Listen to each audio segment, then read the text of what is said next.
that I committed. To me now, the legal basis for my being here, as apparently I was brought here not of my own volition. If somebody else says, kung hindi ibang tao, ikaw siguro, because this is your structure. So you have to answer now for the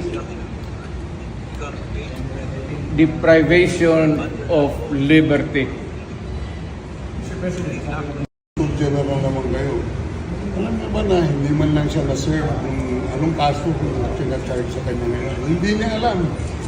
No? Kahit na PI man lang. Alam mo, ang charge sa kanya nasa dyaryo lang. No? And then, hindi pa kayo na ano na ganito ginagawa natin. Sumusunod tayo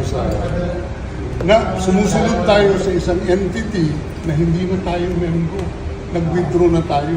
And yet, sir, you are the Prosecutor General. Yes. You know how to exercise due process. Before you can even file charges, you have to file a complaint. We have to file a counter affidavit. Without doing those procedural process, here we are being issued a warrant of arrest, questionable warrant of arrest. Ano ba naman to, sir? Sir.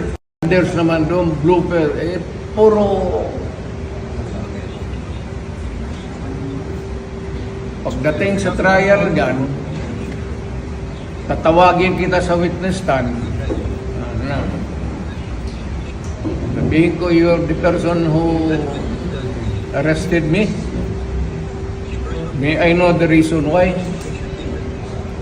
Have you read the documents? Or at least, have you read the case at that time when you made the arrest? So that you would be guided to what you should know.